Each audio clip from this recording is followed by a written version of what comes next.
to the information and conversation with Matt. This is your Houston Morning News. Ktrh News Time is 6:17. Joining me right now, civil rights leader, Reverend Robert Gilmore, and Frank Johnson with the Texas chapter of the Sons of Confederacy. Reverend Gilmore, Mr. Johnson, welcome to Houston's Morning News. Great to have you both. Good morning, sir. Thank you. Good morning. Good morning. Reverend, let me start with you. I certainly understand your feelings about this. But we look at other states where this argument has taken place, whether or not to have the Confederate battle flag on the license plate. We see back in 1998 in North Carolina that somebody actually took this to court, and the court found that it was okay to have this on the license plate based upon the fact that we have the First Amendment in this country. But listen, I understand. I think that the Confederate flag has been co-opted by hate groups.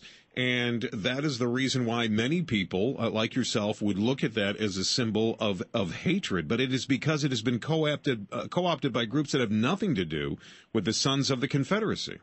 Well, I'm not quite sure. As a Vietnam veteran myself, I fought for the United States of America. Certainly the Civil War is past and gone. It should be recognized in a museum.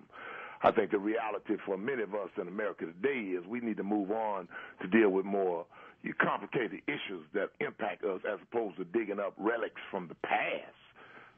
Well, all right, but I guess, well, let me ask Frank. Frank, do I have this right? I mean, this particular symbol or relic, as the Reverend just described it, has been co-opted by hate groups like the Aryan Nation. And, frankly, it has nothing to do with what you're trying to accomplish. Oh, that's no doubt. I mean, we detest the KKK and the Aryan Nation and these groups as much as anybody does. And so to put this symbol on the license plate in Texas, you certainly understand why people like Reverend Gilmore would be uncomfortable with it. But at the same time, that is not the message that you're trying to send, correct? Oh, no. We're a 115-year-old heritage organization founded to preserve and protect the history of the Confederate veteran, and that only. I mean, we don't rub this in anybody's face.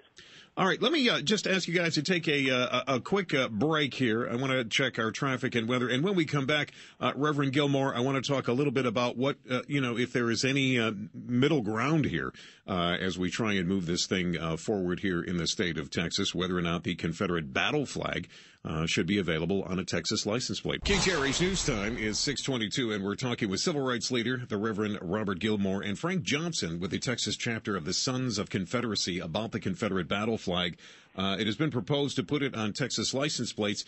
And Reverend Gilmore, thank you for your time. And let me go back to you. And it just sounds to me, just in the brief discussion that we've had, that although you wouldn't like to see this, you would certainly vote against it. If it should happen, you can move past it. I mean, you'll just go, well, okay, there you go. I think the reality is, as I said earlier, as a Vietnam veteran myself, and certainly looking at the history of the Sons of Confederate Veterans Group and what they are perpetuating historically, it belongs in a museum.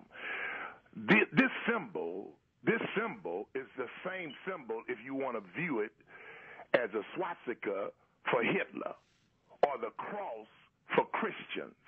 We don't need to be fooled by the leaders in this state who want to use a symbol of history to raise money for individuals to make a choice to ride up and down the street to let people know they are thought provokers for the Confederate movement. And we know well the history of Confederacy, and I'm quite sure that your other guest knows well the history of Confederacy.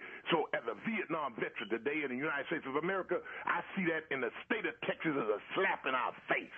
All right, Reverend Gilmore, I appreciate your passion. Frank, I would disagree with the Reverend. I don't think it has, to roll out the Nazi issue. That's what people throw up in my face all the time. I mean, we're talking apples and oranges there. This is a state issue. But again, you see the kind of passions that it invokes on the other side, Frank. Is there any median ground here as far as you can see? I mean, I'm sure there is, and I'd love to meet with the Reverend sometime. Now, certainly I disagree with his opinion of the relevance of this. I mean, everything in our lives is based on our history and our heritage, our laws, our attitudes, our beliefs, our values. All of these are a result of our history. I mean, this is not like it's a dead issue. And, you know, I'm certainly sorry if anyone's offended by it, but the fact is not all black Americans are offended by this symbol. You know what, and that is that is a good point, but I want to thank, at this point, Reverend Gilmore, I want to thank you for coming on. Frank Johnson, I want to thank you for coming on, and possibly, maybe, through this interview, we found that maybe there is some wiggle room here as this moves forward. We'll see what happens. Gentlemen, thank you for your time this morning. We sure appreciate it.